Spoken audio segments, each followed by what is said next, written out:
La semaine dernière, l'entreprise franco-québécoise Savoir-Faire Linux a profité de la semaine du numérique pour accueillir Jean Rotner à Montréal.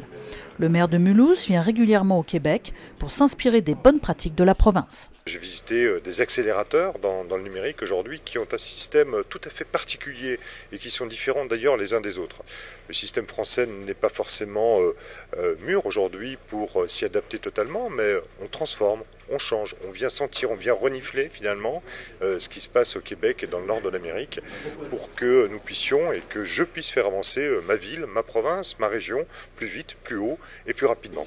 C'est également à la Maison du Développement Durable au cœur de Montréal que le premier magistrat est venu vanter les atouts de la cité alsacienne pour laquelle il a des ambitions numériques.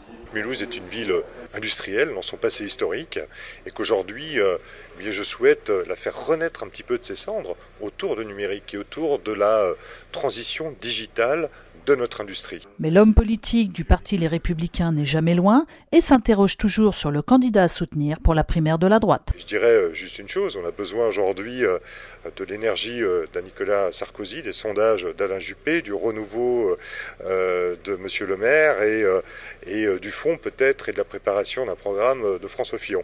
Voilà le candidat idéal. Quant à Frédéric Lefebvre, député d'Amérique du Nord et candidat à la primaire, Jean Rotner salue sa différence. Souvent, il prend des positions assez particulières, un petit peu en marge du débat public et du débat politique habituel. Mais je crois qu'il vient un petit peu secouer le cocotier. Ça fait toujours du bien. Un reportage de Nathalie Simon-Claire et Taï Yawan à Montréal pour l'Outarde Libéré.